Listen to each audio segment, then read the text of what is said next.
खुदावंद मुताल का इरशाद है कि इन्नमा युवफ़ा अस्साबिरूना अजरहुम बिगैर हिसाब। खुदावंद मुताल डट जाने वालों को, सब्र करने वालों को जो अजर देगा वो बगैर हिसाब के होगा।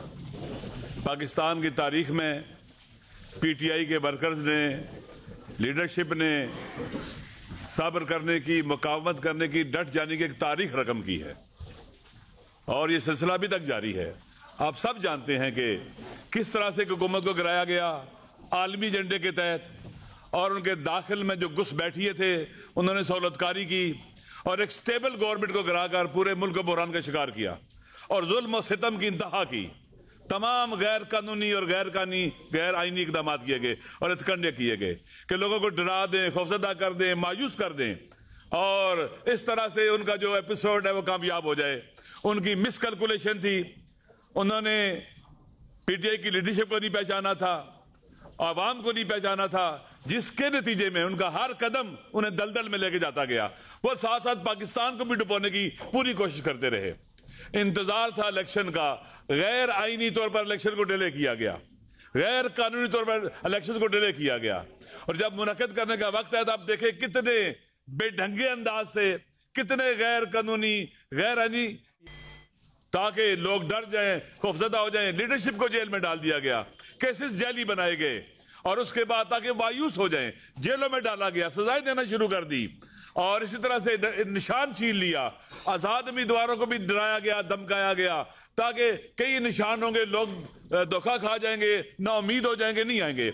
लेकिन लोगों ने उनकी स्ट्रेटजी को कि कम से कम लोग शरीक हों, मायूस हो जाएं, इलेक्शन में भरपूर तरीके से शिरकत करके उनको नाकाम बनाया, नामुराद बनाया। और फिर आपको पता है कि 8 के बाद जो रात आई वो धांधली, कोई क्या उसे कहते हैं कि वो क्या उसे कहते हैं कि तहफ़्फ़ुज़ नहीं है, खुशी है। यकीन कर लें आप, हम एक हैं, ना फर्क हो सकते हैं, हम हैं ही एक। लिहाजा बहुत जबरदस्त है। इस मुश्किल मरहले में हम PTI के लिए साथ हैं। मैंने पहले भी कहा, खान साहब जिस बड़े काज को लेके चले हैं, जिसमें नेशन बिल्डिंग भी होगी, गवर्नमेंट बिल्डिंग भी होगी, कंट्री बिल्डिंग भी होगी, वतन को बचाने की तहरीक है। हम वतन के लिए जान दे सकते हैं, इस रास्ते में खून अपना दे सकते हैं। हम पीछे नहीं हटेंगे और ताकतवर तरीके से आगे बढ़ेंगे और हर फोरम पर ये जंग लड़ेंगे।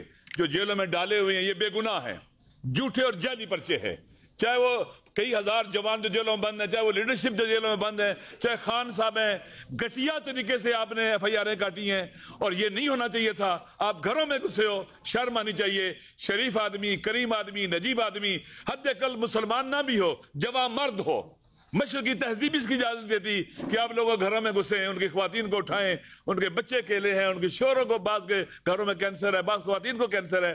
हम इंशाल्लाह इनको आज़ाद करवाने की जदोजहद करेंगे, बावकार तरीके से बाहर निकलेंगे, अवाम सुरखरू होंगे और अवाम से लड़ने वाले वो हारेंगे।